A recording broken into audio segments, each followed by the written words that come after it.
কিছু কিছু স্কুলগুলিতে ক্লাস বন্ধ রাখার নির্দেশ দিল ডিস্ট্রিক্ট ইন্সপেক্টর অফ স্কুল। কিন্তু কেন? এ নিয়ে আজকে একটি নোটিফিকেশান জারি করা হয়েছে। দেখুন বন্ধুরা, আজকে তারিখ 17/9/2024। কোথাকার ডিআই, দেখুন হুগলি ডিস্ট্রিক্ট, হুগলির ডিআই তিনি কি নির্দেশ দিয়েছেন?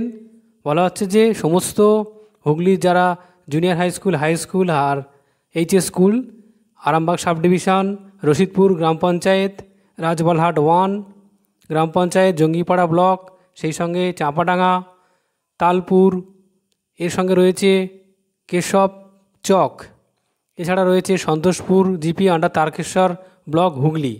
কি বলা হচ্ছে? Suspension of academic classes for red alert due to flood. অর্থাৎ আপনারা জানেন যে বর্তমানে ডিবিসি থেকে প্রচুর পরিমাণে জল ছাড়ার পরিকল্পনা রয়েছে এবং সেই জল অলরেডি ছেড়ে দেওয়া হয়েছে, যার জন্য এই এলাকা প্লাবিত হতে পারে। কিন্তু কেন ক্লাস বন্ধ রাখার কথা বলা হচ্ছে?